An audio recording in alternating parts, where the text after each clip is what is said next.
Hi guys, അപ്പോൾ ഇന്ന് ഞാൻ നിങ്ങളെ കാണിക്കുന്നത് എൻ്റെ SBA PO pre and mains mark ആണ്. അപ്പോൾ ഞാൻ എൻ്റെ SBA PO പ്രിലിംസ് എൻ്റെ ഫസ്റ്റ് അറ്റംപ്റ്റ് ആയിരുന്നു. ഞാൻ ഇതുവരെ SBA PO പ്രിലിംസ് എഴുതിയിട്ടില്ലായിരുന്നു.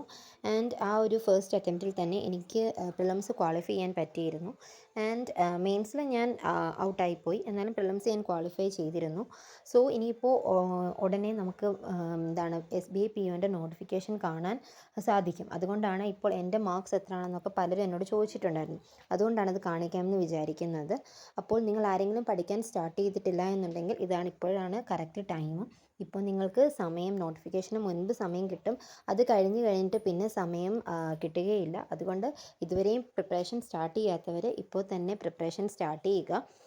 സോ നമ്മൾക്ക് എൻ്റെ മാർക്സിലോട്ട് പോവാം. അപ്പോൾ ഇതാണ് എൻ്റെ പ്രിലിംസിൻ്റെ സ്കോർ എന്ന് പറയുന്നത്. ഞാൻ OBC കാറ്റഗറിയാണ്. 66 ആയിരുന്നു എനിക്ക് കിട്ടിയ സ്കോറ്. OBCയുടെ കട്ട് ഓഫ് എന്ന് പറയുന്നത് 65.5 ആയിരുന്നു. ആക്ച്വലി എനിക്കൊരു 80 അടുത്ത അറ്റംപ്റ്റ് ഉണ്ടായിരുന്നു എന്നാണ് എനിക്ക് തോന്നുന്നത്. ഞാൻ കറക്റ്റ് ഓർക്കുന്നില്ല. പക്ഷേ അത്യാവശ്യം നല്ലൊരു ലെവൽ ഓഫ് ക്വസ്റ്റ്യൻസ് ആയിരുന്നത് കൊണ്ട് തന്നെ ഇംഗ്ലീഷിനൊക്കെ എനിക്ക് നെഗറ്റീവ് വന്നിട്ടുണ്ട്. അതുകൊണ്ടാണ് ഇത്രയും മാർക്സ് കുറവായിട്ട് വന്നത്. എന്താണെങ്കിലും ഞാൻ പ്രിലിംസ് ക്വാളിഫൈ ചെയ്തിരുന്നു. സോ SBA PO പ്രിലിംസ് എന്ന് പറയുന്നത് നമ്മളുടെ ഒരു ക്ലർക്ക് മെയിൻസ് ലെവലിനോട് അടുത്ത് നിൽക്കുന്ന ലെവലായിരിക്കും നമ്മുടെ പ്രിലിംസ് എന്ന് പറയുന്നത്. SBA PO എന്നൊക്കെ പറയുന്നത് അതുപോലെ നല്ല എക്സാംസിൽ ഏറ്റവും ടഫായിട്ടുള്ള ഒരു എക്സാമാണ്. അപ്പോൾ നിങ്ങളും എന്ത് ചെയ്യുക, ഇനിയിപ്പോൾ നമുക്ക് വേക്കൻസീസ് വരുന്ന അനുസരിച്ചൊക്കെ ആ ഒരു കട്ട് ഓഫിൻ്റെ ഒക്കെ പ്രെഡിക്റ്റ് ചെയ്യാൻ പറ്റുകയുള്ളൂ. എന്നാലും ഒരു 75+ മാർക്സ് കിട്ടുന്ന രീതിയിൽ മോക്സ് ഒക്കെ ചെയ്ത് പ്രാക്ടീസ് ചെയ്യുക.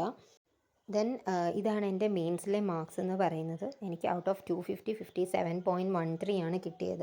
അപ്പോൾ തന്നെ നിങ്ങൾക്ക് മനസ്സിലാവും ആ ഒരു എക്സാമിൻ്റെ ഡിഫിക്കൽട്ടി ലെവൽ എങ്ങനെയായിരിക്കും എന്നുള്ളത്.